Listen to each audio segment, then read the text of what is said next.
ចាសូមជម្រាបសួរអ្នកខ្ញុំឈ្មោះមិត្តផល្លាជាគ្រូបង្រៀនថ្នាក់ទី4នៃសាលាបឋមសិក្សាវត្តបូក្រុងសៀមរាបខេត្តសៀមរាបថ្ងៃនេះអ្នកខ្ញុំសូមលើកយកមុខវិជ្ជាគណិតវិទ្យាអំពីវិធីគុណដែលមានចំណងជើងរងការគុណចំនួនដែលមានលេខ4ខ្ទង់និងលេខ1ខ្ទង់មកបង្រៀនកូនថ្ងៃនេះគោលបំណងនៃការបង្រៀនមេរៀននេះគឺចង់ឲ្យកូនចេះចាំនៅលេខមេគុណនិងធ្វើប្រមាណវិធីគុណបានត្រឹមត្រូវដើម្បីយកទៅអនុវត្តនៅក្នុងជីវភាពរស់នៅប្រចាំថ្ងៃចាអរុនសួស្តីកូនទាំងអស់គ្នាតើថ្ងៃនេះកូនបានធ្វើអនាម័យខ្លួនប្រាំហើយឬនៅចាការធ្វើអនាម័យខ្លួនប្រាំបានត្រឹមត្រូវគឺធ្វើឲ្យកូនអាចជៀសផុតពីជំងឺផ្សេងៗដោយបច្ចុប្បន្ននេះកូនដឹងហើយថាពិភពលោកទាំងមូលគឺកំពុងតែទទួលរងប៉ះពាល់ដោយជំងឺមួយគឺជំងឺ COVID-19 អញ្ចឹងហើយកូនត្រូវសម្អាតដៃជាប្រចាំជាមួយនឹងសាប៊ូឬអាល់កុលឬចែលហើយកូនជៀសវាងការចេញក្រៅបើសិនជាមិនមានការចាំបាច់ចាហើយថ្ងៃនេះកូននឹងរៀនជាមួយអ្នកគ្រូកូនត្រៀមហើយឬនៅកូនចាកូនយកសម្ភារៈរៀនរបស់កូនមកដាក់នៅលើចុងតុរៀនខ្លួនសម្ភារៈរៀនគឺមានអីខ្លះកូនចាមានសៀវភៅសិក្សាកូនមានក្តារឈ្នួលមានបន្ទាត់ជួរឡោសៀវភៅសរសេរចាកូនយកមកដាក់អស់នៅកូនចាអស់ហើយចាឥឡូវថ្ងៃមុនអ្នកគ្រូបង្រៀនកូនអំពីអ្វីអំពីអីកូនចាគឺមេរៀនប្រាក់ខាតតើអ្នកគ្រូមានដាក់ឯកាឲ្យកូនទេដាក់ទេចាដាក់កូនធ្វើហើយនៅកូនចាធ្វើរួចហើយអរគុណចាលោកកូនបានធ្វើកិច្ចការរួចហើយចូលយកកិច្ចការរបស់កូនទាំងអស់គ្នាមកដាក់ពីមុខហើយកូនទាំងអស់គ្នាគឺទៀនទឹកចម្លើយរបស់កូនជាមួយនឹងអ្នកគ្រូចាហើយកូនចូលរួមធ្វើកែកំណែរៀនខ្លួនចាកូនត្រូវកែឲ្យវាស្មោះត្រង់ចាឥឡូវកូនទាំងអស់គ្នានឹងកិច្ចការផ្ទះរបស់កូនជាមួយនឹងចម្លើយរបស់អ្នកគ្រូទាំងអស់គ្នាបើសិនជាកូនត្រូវគឺកូនកូនសញ្ញាខេឬក៏សញ្ញាកេហើយបើសិនជាកូនធ្វើកិច្ចការផ្ទះនឹងខុសគឺកូនត្រូវកែលម្អឡើងវិញចាឥឡូវនឹងមើលកិច្ចការផ្ទះរបស់យើងចុះបំពេញតារាងខាងក្រោមចាតារាងនេះគឺមាន3ប្រឡោះគឺប្រាក់ថ្លៃទិញប្រាក់ថ្លៃលក់និងប្រាក់ខាតចាអញ្ចឹងប្រឡោះទីលំហាត់លេខ1លេខ2និងលេខទី3គឺបាត់ប្រឡោះប្រាក់ខាតចឹងកូនដឹងហើយដើម្បីរកប្រាក់ខាតត្រូវធ្វើយ៉ាងម៉េចកូនចាដើម្បីរកប្រាក់ខាតគឺកូនត្រូវយកប្រាក់ថ្លៃទិញ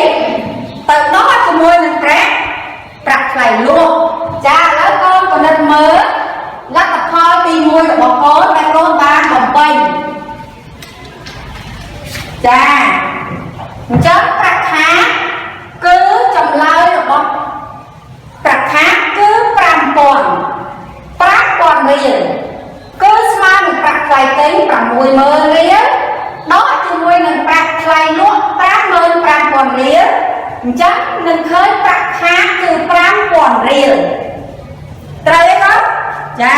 ត្រឹមត្រូវទៀតហើយកូនហើយកូនគ្រីចម្លើយទៅចាប្រឡោះទី2គឺប្រាក់ថ្លៃទិញ65100រៀលហើយប្រាក់ថ្លៃលក់គឺ85700រៀលចាកូនចង់ដឹងថាតើប្រាក់ខាតចម្លើយដែលយើងត្រូវបំពេញនោះគឺប៉ុន្មានចាគឺ9400រៀលត្រូវទេកូនចាបើត្រូវកូនគ្រីសញ្ញាមកចាលំហាត់ទី3 1 សែនរៀលប្រាក់ថ្លៃលក់គឺ 80000 រៀលអញ្ចឹងចម្លើយប្រមាណគាត់ប្រមាណចាល្អណាស់គឺ 20000 រៀលដល់អ្នកគ្រូអត់ទេចាឥឡូវកូនពេកចម្លើយទៅហើយចំពោះចម្លើយទី 4 ហ្នឹងគឺ 87800 រៀលគឺប្រាក់ថ្លៃទិញហើយប្រាក់ថ្លៃលក់អត់ដឹងចំនួនប៉ុន្មានទេប៉ុន្តែគេប្រាប់ប្រាក់ខាតគឺ 1500 រៀលអញ្ចឹងដើម្បីរកប្រាក់ថ្លៃលក់កូនធ្វើលេខអីវិញកូនធ្វើលេខអីចាគឺធ្វើលេខដកគឺយកប្រាក់ថ្លៃទិញមកដកជាមួយនឹងប្រាក់ខាតកូននឹងឃើញប្រាក់ថ្លៃលក់ចាកូនចង់ឃើញចម្លើយទេចាឥឡូវអ្នកគ្រូបើកជូនកូនទាំងអស់គ្នា1 2 3ចាគឺចម្លើយប្រាក់ថ្លៃលក់គឺ 86300 រៀលត្រូវទេកូនចាត្រូវជាដែរមួយកូនចាចំណុចចុងក្រោយគឺប្រាក់ថ្លៃទិញយើងអត់ដឹងទេហើយប្រាក់ថ្លៃលក់គឺ 56000 រៀលឯប្រាក់ខាតគឺ 12000 រៀលអញ្ចឹងចន្លោះនេះដើម្បីរកប្រាក់ថ្លៃទិញតើកូនធ្វើយ៉ាងម៉េចកូនធ្វើប្រមាណវិធីអីចាគឺធ្វើប្រមាណវិធីបូកគឺយកប្រាក់ថ្លៃលក់មកបូកជាមួយនឹងប្រាក់ខាតចាឥឡូវកូនទៀតទៅចម្លើយជាមួយអ្នកគ្រូណាកូនណាចាគឺចម្លើយចាចេញហើយគឺ 66200 រៀលត្រូវអត់កូនចាកូនណាត្រូវខ្លះចាល្អណាស់កូនអញ្ចឹងកូនដាក់បន្ទុកខ្លួនឯង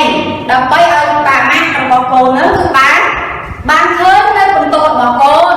សម្រាប់កូនណាដែលមិនត្រឹមត្រូវគឺកូនត្រូវធ្វើការកែលម្អឡើងវិញខុសថ្ងៃនេះជាកំហុសសម្រាប់ថ្ងៃក្រោយណាកូនណាជាមេរៀនសម្រាប់ថ្ងៃក្រោយចាឥឡូវកូនទាំងអស់គ្នាកូនមើលនៅក្នុងកន្លងមកដែលកូនរៀនគឺប្រមាណវិធីដែលកូនរៀនកន្លងមកគឺមានប្រមាណវិធីបូកនិងប្រមាណវិធីដកអញ្ចឹងក្នុងការរស់នៅប្រចាំថ្ងៃតើកូនអាចយកប្រមាណវិធីអ្វីដើម្បីយកមកប្រើប្រាស់បានទៀតកូនប្រមាណវិធីអីកូនចាគឺប្រមាណវិធីគុណចាល្អណាស់អញ្ចឹងថ្ងៃនេះអ្នកគ្រូនឹងនាំកូនទៅរៀនអំពីវិធីថ្មីមួយទៀតគឺវិធីគុណ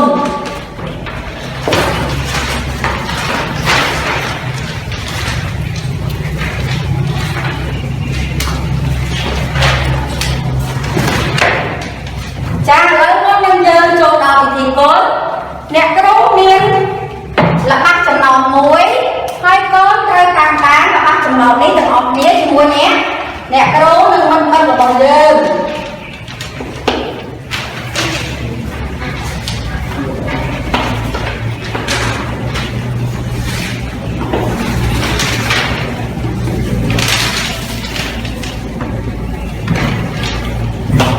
ចាឥឡូវកូនទាំងអស់គ្នាមើលឃើញទេកូនមើលឃើញច្បាស់ទេចាបើកាលណាកូនមើលអត់ច្បាស់កូនអាចសួរអ្នកគ្រូបានណាកូនចាឥឡូវកូនចូលរួមអានទាំងអស់គ្នាណាកូនចូលរួមអានឥឡូវអ្នកគ្រូទុកពេលឲ្យ1នាទីចាឥឡូវកូនអានហើយកូនត្រូវវិភាគនៅក្នុងចំណោមនោះអានសារចុះសារឡើងដើម្បីឲ្យដឹងពីខ្លឹមសាររបស់ចំណោមតើនៅក្នុងចំណោមនោះគេប្រាប់អ្វីហើយគេសួររកអ្វីតើយើងត្រូវគណនាទៅតាមប្រមាណវិធីអ្វីចារួចនៅក៏រួចនៅចារួចហើយចារួចហើយឥឡូវដើម្បីឲ្យកាន់តែច្បាស់គឺអ្នកគ្រូនឹងអានឲ្យកូនស្ដាប់ម្ដងទៀត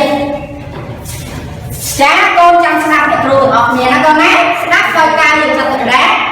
ហើយកូនគិតនៅពេលដែលអ្នកគ្រូអានកូនត្រូវមើលហើយគិតចាឥឡូវយើងមើលទាំងអស់គ្នារបស់ចំណោមនេះសាលារៀន មួយមានសិស្ស2375នាក់សិស្សម្នាក់ត្រូវទទួលបានសៀវភៅពុម្ពចំនួន4ក្បាល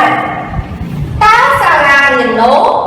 ត្រូវមានសៀវភៅពុម្ពចំនួនប៉ុន្មានក្បាលតើចែកឲ្យសិស្សគ្រប់ចំនួនតើអត់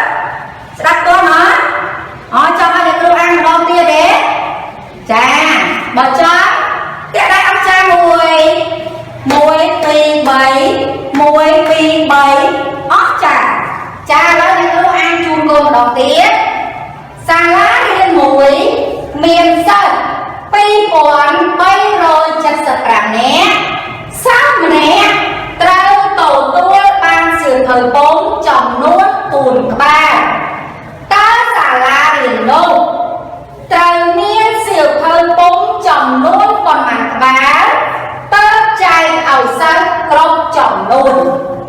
ចាស្ដាប់តើណាអត់ចាច្បាស់ទេច្បាស់ចាឥឡូវបើច្បាស់ហើយឥឡូវស្ដាប់សំណួររបស់អ្នកគ្រូតើក្នុងចំណោមនេះគេនិយាយអំពីអ្វីគាត់គេនិយាយអំពីអីចាគេនិយាយអំពីសាលារៀនមួយប៉ុន្តែក្នុងចំណោមនេះគេសង្កត់ធ្ងន់ទៅលើអ្វីចាទៅលើសៀវភៅដែលសិស្សត្រូវទទួលបានសៀវភៅទាំងអស់ដែលត្រូវចែកទៅឲ្យសិស្សទាំងអស់ចាឥឡូវយើងមើលសិស្សទាំងអស់មានចំនួនប៉ុន្មានគាត់មានចំនួនប៉ុន្មានមើលអ្នកណាដឹងចាសិស្សទាំងអស់គឺមានចំនួន2375នាក់អញ្ចឹងក្នុងសិស្សម្នាក់តើក្នុងសិស្សម្នាក់ហ្នឹងទទួលបានសៀវភៅពុម្ពប៉ុន្មានគាត់បានប៉ុន្មានចាគឺបាន4ល្អណាស់អញ្ចឹងគឺសិស្សម្នាក់ទទួលបានសៀវភៅពុម្ពបាន4ក្បាលចុះបើសិស្ស2នាក់ទទួលបានប៉ុន្មានគាត់បានប៉ុន្មានគាត់ចាគឺបាន8ក្បាលចុះបើសិស្សនោះមានទៅដល់ចំនួន2375នាក់តើកូនត្រូវធ្វើប្រមាណវិធីអ្វីដើម្បីឲ្យចេញចំនួនសៀវភៅទាំងអស់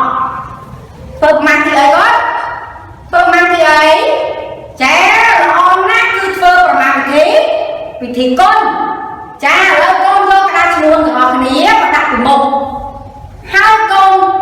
ធ្វើប្រមាណវិធីឲ្យអ្នកគ្រូនៅលើក្តារឈ្នួលទាំងអស់គ្នាចាឥឡូវធ្វើមកអ្នកគ្រូទុកពេលឲ្យកូន2នាទីចាកូនណាឃើញហើយនៅកូនឃើញណាគាត់កូនខាងនោះកូនលើឃើញចម្លើយប្រមាណគាត់ចាចម្លើយឲ្យកូនឃើញប្រមាណគាត់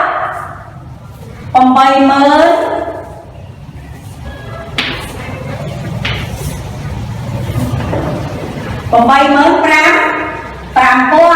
ចាកូនមួយទៀតឃើញប្រមាណគាត់ឃើញ90000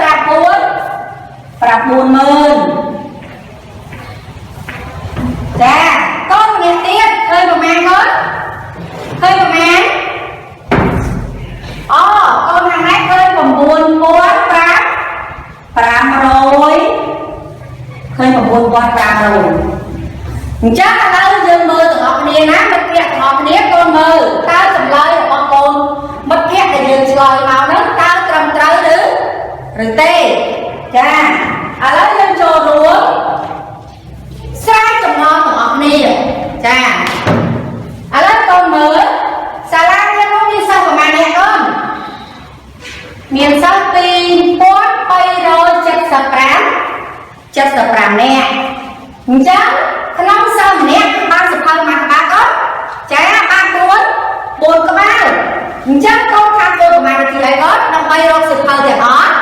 ចាគឺធ្វើប្រមាណវិធីគុណដោយយកចំនួនសិស្សទាំងអស់ទៅគុណនឹងសៀវភៅដែលសិស្សម្នាក់ទទួលបានចាដល់កូនធ្វើប្រមាណវិធីទាំងអស់គ្នាគឺយក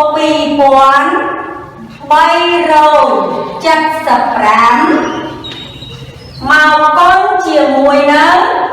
4 cha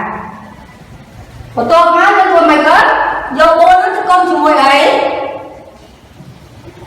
vô 4 nó từ con chùm mùi ấy kết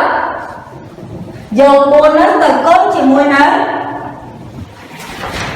lần pram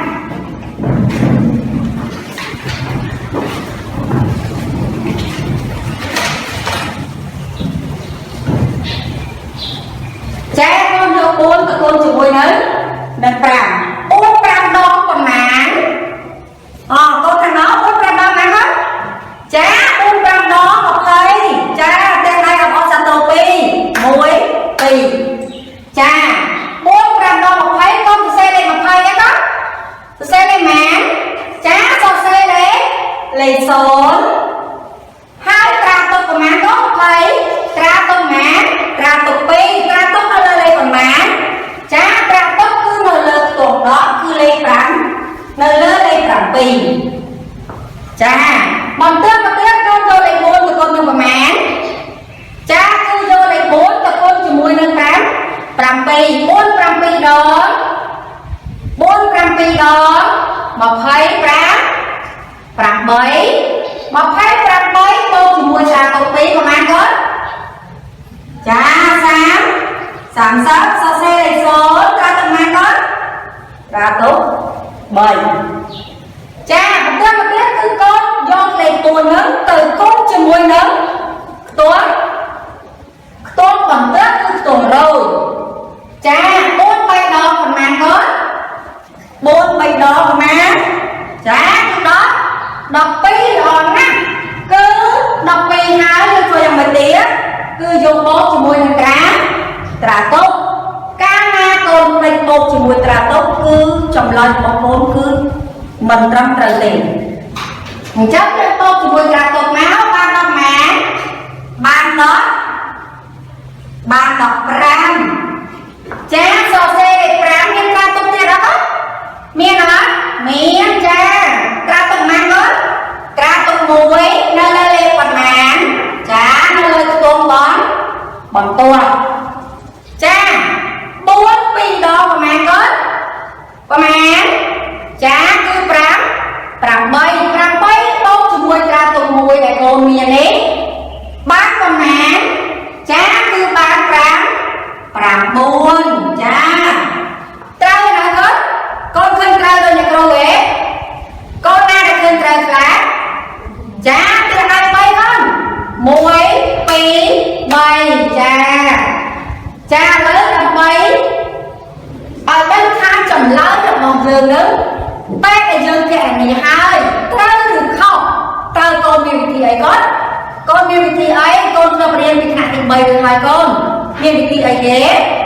cha cứ con trao bẩn chẹt vị thị cột nấu đòi pra sẽ nhạc vài nè cha cứ pra sẽ nhạc vài mà con nhạc váy cha chắc sẽ nhạc váy thằng lời đấy cứ con với nhà mấy cha cứ ra một tua con tì mùi cha tua con tì mùi nó cứ miên lệ phí lệ 7 lệ pram phí nâng lệ pram tại giấc ăn hà pi con bay rồi chặt sập pram chắc con trời vô lên tiền bùn ấy màu bóp bằng trột này ở chân lên muối tuồng cha ơi con bóp cho muối này đâu pi 1 7 và mang đó pram bóp pram pi còn ngán và mang cha cái đó đọc pi chắc đọc pi thành pram đi còn mang đó đọc pi thành pram cứ đọc pram pi cha đọc pram pi con mới đọc ta nói lên ngán đó ta nói lên muối than pram pi chắc con ba và má đó ba và má chắc cứ ba lên pram 7 con sao xe lên pram 7 là phải hàng lử chắc ai càng cầu đi làm bài tốt ban thì nào hảo chắc cứ ban đi lên tua con tí pi chắc tua con tí pi con khơi tua con tí pi nên lên vào mặt tuồng có chắc một tuần chắc không như lên một tuần con mình chăm bách bù tiền cha cứ lên nhà con lên bốn đặt một máy thành nhà quen hàng cao chắc con đưa một tiết con vừa giảm bay cứ con trăng rồi lên tìm pi để con bù khơi nè dốc một con kia cha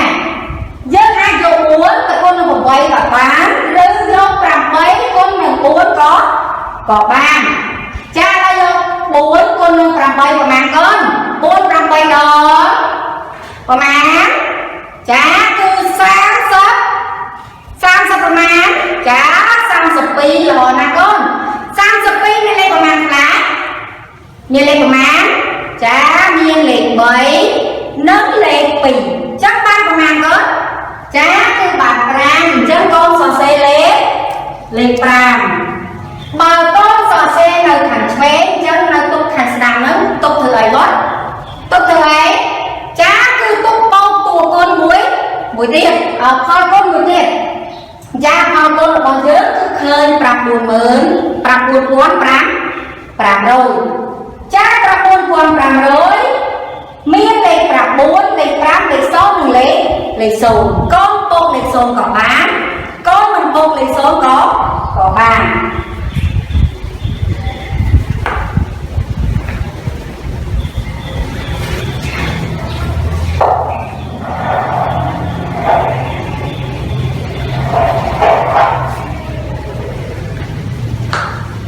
cha lấy con cho con mơ từ học ni nè lấy con được bao giờ khơi pram buồn pram rồi chắc có để xoay cùng buồn pram rồi nó cứ con trời ai nó con ấy con tái lên ngay của chị nơi trong muối tiền chắc là làm bay ở đông hàng con để xoay cùng buồn pram rồi nó bắt trên trăng trời nữa chắc ở căn thì bác cứ dừng bộ này mà đòi tiền máu bột thôi cùng muối tiết cứ pram buồn bột pram cứ đọc nàng đó chá cứ đó buồn chắc đó đang ở đây còn nàng đó đang ở liền muối hay than đáy buồn tiền máu ba còn nàng đó chá cứ ba lệ pram chá con cho xe lệ pram nào lớp dân mời sẽ nhắc quay hàng thuế con như lệ pram hàng sát con như lệ pram bớt liền chắc năm nay hàng ca na con mình chuyện tư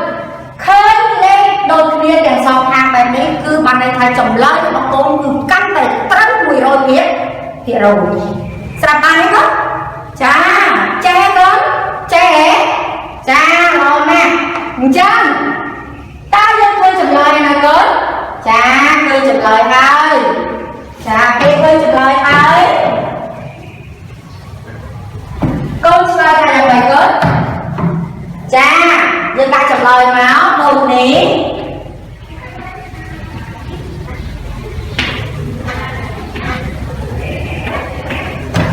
xà lá riêng nổ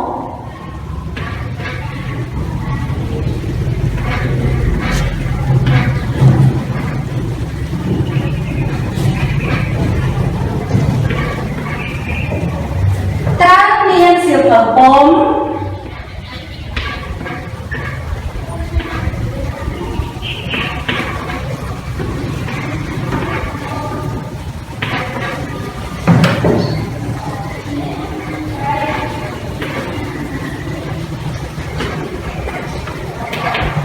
tráng niên siêu phở bốm chồng luôn còn mang cả ba có chồng luôn còn mang cả ba để cho nó khơi cha cứ chồng luôn pram buồn pram rồi cậu bà xong ra thứ ai hết cha cứ trái cha đặt áo tơ trai ơi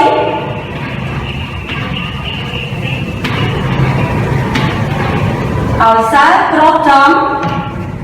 chồng luôn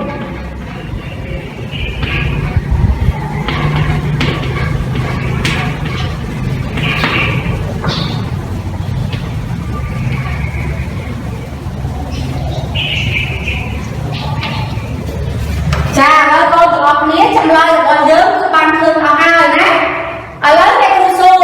lần vậy đam bay con lệ lấy cái mờ dân cầm phong ta kẹt là nia đấy dân kẹt nia đấy ta tua con tìm muốn lên mặt con có mình lên bốn bốn tuồng chắc tua con tìm quay mình lên mặt con hết mình lấy muối tuồng chắc con ba nàng qua đuổi hai chắc con ban bé thắt ngay những cái rồi bằng riêng con làm gì ấy đó bằng riêng con làm gì ấy chả cứ cá con chầm nón đại miên lấy bồn tuốt đừng lấy muối tuồng chả lò nam con chả à lớp năm bay con lấy muối tuồng con lấy bồn tuốt con lấy muối tuốt ta con rơi cơ đường đây cha lá này con tung bé là con cần mùi này tí cha con coi rằng mày con làm tay con này buồn tốt mình lấy một số ta con trời vơi đường đây cha con coi rằng mày coi rằng mày mò con ăn đó cha lo nè con làm tay con lấy buồn tốt mình lấy một số cứ dân trời quân bẩn to bẩn tước đòi đào bị tuôn mang mớn chá con rì môn chá đã con tiên ra trả lời bỏ ngớ chìa môi năng né nè cầu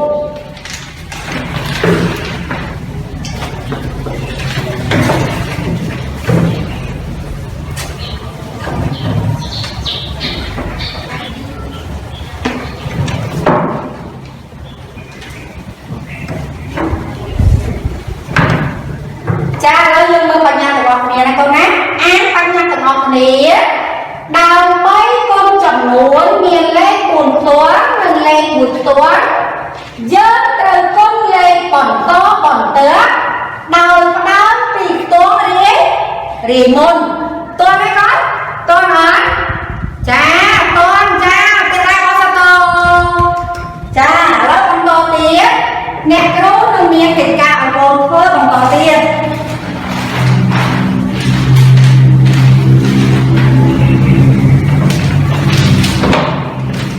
cha ơi con mơ được học nè con mơ được học nè con đấy ham việc nè riết đau dục cho tụi ta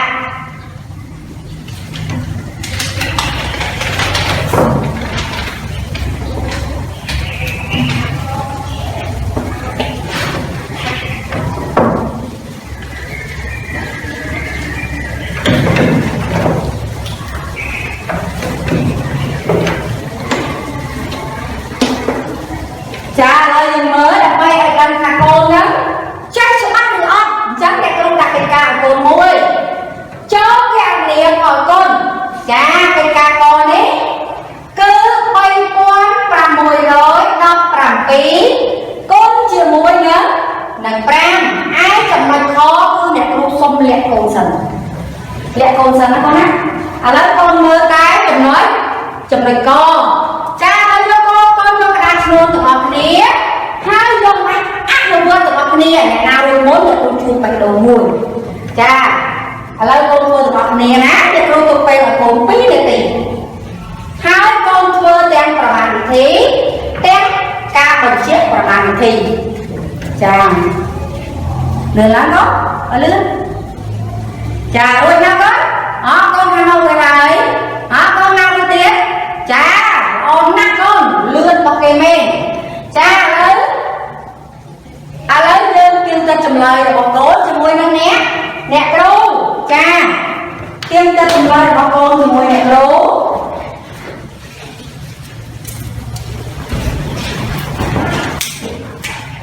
cha lấy con mơ bọc nè nè cha con cho pram cho con nó mà bốn đó cha con đừng lấy pram pê chắc lấy pram pê cứ nói tù con tí môi chắc ai lấy pram nó cứ thật là không tù con tí pê chắc nó do tù con tí nó tự cốt nó tù người gì pram tù người môn mà con á cha pram tù người môn pram pê đó mà mẹ pram pê đó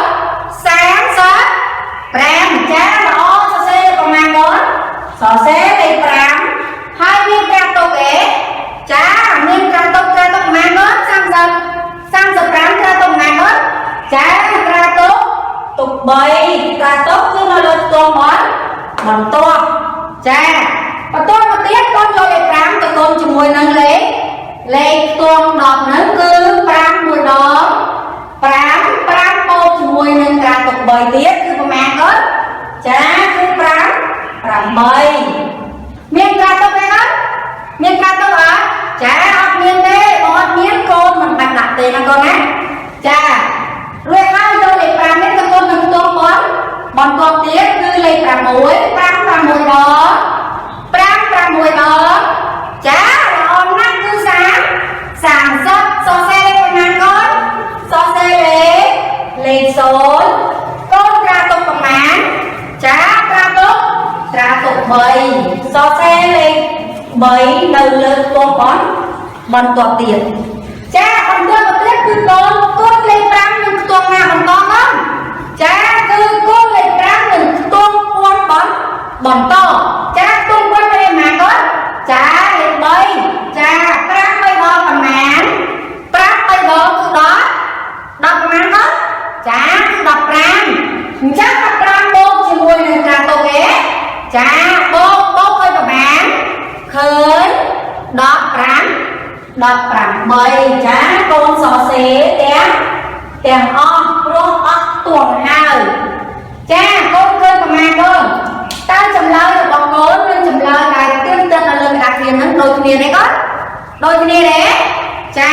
ដូចចាតែតែអស់ចាមួយកូន1 2 3អស់ចាចាប្រកែណាកូនអញ្ចឹងដើម្បីឲ្យចម្លើយរបស់យើងកាន់តែច្បាស់កូនត្រូវធ្វើយ៉ាងម៉េចកូនចាគឺបញ្ជាក់ឥឡូវយើងចូលរួមបញ្ជាក់ទាំងអស់គ្នាដោយបូកទូគុណទី1បញ្ចូលគ្នាចា3បូក6ប្រមាណកូនចាគឺ5 9បូក1ទៀតចាគឺ10ថែម7ប្រមាណកូនចាគឺ17កូនយកលេខមានលេខម៉ាខ្លះចាគឺលេខ1និងលេខ7លេខ1បូកជាមួយនឹង7ឃើញលេខប៉ុន្មានកូនចាគឺលេខ8អញ្ចឹងកូនសរសេរលេខ8ចាប់ផ្នែកតួគុណទី2យ៉ាងម៉េចកូនចាដោយសារតួគុណទី2មានលេខមួយខ្ទង់ស្រេចអញ្ចឹងយើងមិនចាំបាក់បូកទេគឺកូនយកមកដាក់នៅផ្នែកខាងក្រោមចាបន្ទាប់មកទៀតគឺកូនត្រូវធ្វើយ៉ាងម៉េចកូនត្រូវយកលេខទាំងពីរនេះធ្វើយ៉ាងម៉េចកូន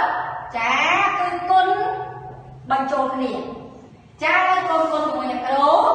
កូនអាចយក5ទៅគុណជាមួយនឹង8ក៏បានឬយក8ទៅគុណជាមួយ5ក៏បាន5 8ដងប្រមាណកូនប្រមាណចាគឺ40តាមឲ្យលេខប្រមាណកូនចាគឺលេខ4ចាសរសេរលេខ4បន្ទាប់មកទៀតគឺកូនបូកផលគុណចា1បូក8 9 9បូក8 15 2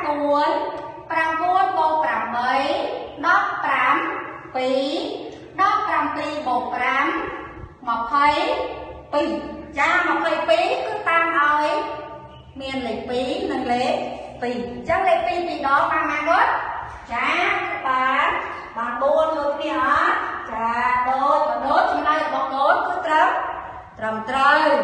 ចាឥឡូវមួយទៀតដើម្បីឲ្យកូននឹងកាន់តែច្បាស់ឥឡូវអ្នកគ្រូចង់ដឹងថាកូនណាដែលគិតទៅវារហ័សជាងគេគិតឲ្យរហ័សលឿនបំផុតចាឥឡូវអ្នកគ្រូមានចំណោទមួយសុខាទិញសៀវភៅ3ក្បាលសៀវភៅមួយក្បាលថ្លៃ 2000 រៀលអញ្ចឹងសំណួរសួរថាតើសុខាទិញសៀវភៅទាំងអស់ប្រាក់ប៉ុន្មានចាស្ដាប់ទៅនេះណាចាម្ដងទៀតសុខាទិញសៀវភៅ3ក្បាលក្នុងសៀវភៅមួយក្បាលថ្លៃ 2000 រៀលតើសុខាចំណាយប្រាក់ទិញសៀវភៅទាំងអស់ប៉ុន្មានរៀលតើណាចាឥឡូវបើតើកូន cha cực mà con nam lên ké mà lên đáy mà con cha lên đáy cha là on nát con cha con nó cứ trời khá cứ khơi bằng môi quán riêng cha con nó khơi bằng môi quán riêng con môi tiết lên mát á cha khơi bằng môi quán bằng rồi riêng cha trong mặt kẹp xem tiền con xong kèm mơ được học niên là tao mặt kẹp bao giờ nên trời tao được cha ơi con nhà mày hết con nhà mấy cha bao diệp thâu muôi lai pi còn riêng chân số ca tên diệp thâu của má cha tên diệp thâu bay chân con vô pi còn riêng cứ cầm lại diệp thâu mùi đó do một con trên mùi nó chồng nuốt diệp thâu tiền họ cha cứ bày của ba cha ba con vô bày đấy con đợi đau bị tôi đấy một bay xong đó sốn bay xong đó sốn bay xong đó mang hết cha sốn tiền con cha một tiết cứ vô bay từ con lớn tuồng bắn bằng tơ tiết cha bay đi đó mang hết cha bay đi đó pram mùi chân trong lời để trầm trở cứ bằng mang con cha cứ pram mùi bốn ta mình kia bao giờ cứ con bàn chơi cực lươn hơi đó ha cha chắc làm mấy ao vô cho bác căn thì cho bác biết cha lên vừa cầm chia đọc lý á cha mình chết hiện đang nói cứ bốc tua con tim muối mình trốn kia ở trên đây muối tuồng cha cả là mấy đại miền sơn con mình chăm bạch bông tê chắc tốt đi mùi tua con tìm mùi nó cứ miên sôn đó tới 7 20 lệ pi từ mùi tê chắc pi bốc chỉ mùi lên sôn cứ tới tại pi đó và bài chắc con từ xề pi 2 lệ tua con tìm pi cứ miên lên một tuần quất cứ lên hàng đó cha lệ 7 chắc con mình chăm mặc bầu tế cứ con từ xề vô tại mà đâu hai con dùng bấy cho con chùm mùi của mẹ cha con chùm mùi một pi khác hàng lơ ba con ăn hết cha ban mùi cha lấy cho tôi là tập hoa con mà đó là tập hoa cứ mùi bươn miên xôn của má cha cứ miên xôn má hết cha cứ miên xôn bay chân cam nam miên lệ xôn con mình chăm bạch bố ở nâng ở khạp bề tế rư có con chăm bố còn bà này chắc mùi một số mùi một số còn ở tại mùi chắc khơi được nghe đấy hết cha ca bệnh trẻ còn dưỡng lên 2 tháng đối đồ khìa cha cứ trầm trơn lớn con bao sự thơ được học nghĩa nếu cùng mơ sự thơ sự xa cô được bao dưỡng đó con á siêu thơ sự xa cô được bao dưỡng cha con bao được học nghĩa nếu cùng mua đi hàng sập phí cha con bê con trở lọc từ tiểu ấy cứ con ăn được vượt lồng hăng đầy muối cứ con ăn được vượt vì có đầu nổ nó con á hai con trao thơ ca bằng chiếc ao để cửu phong cha con cùng lên nó có một cái cặp tia đọc mấy cùng rừng mặt tập hiệp bọn dưỡng cứ dưỡng trao thơ cái cặp tia ở ban này khác mà con á cha hai mươi tiết này câu xôm nằm nhớ con sai từ mấy con trao thơ anh em ai chia vào chám cứ chia bị sách cứ ca lên đây là bọn con rất lên đây là bàn ngực nhớ chia muối sạ bú rồi ăn có nền chảy 2% chỉ con tranh tơ thẳng cài miền ca trên tơ thẳng cài chia muối ba má con trời tiệm má rồi là ăn có tạp luôn chia vào chạm nó có đập bay của báo ấy long chủng ngữ cài xã hà đường là con á cha xôm ở con nó có tại ba trôi luôn riêng chỉ mùi này kêu xôm ở con chung bầu con từ ở khía miễn số của thiệp lò cha chủng điệp lý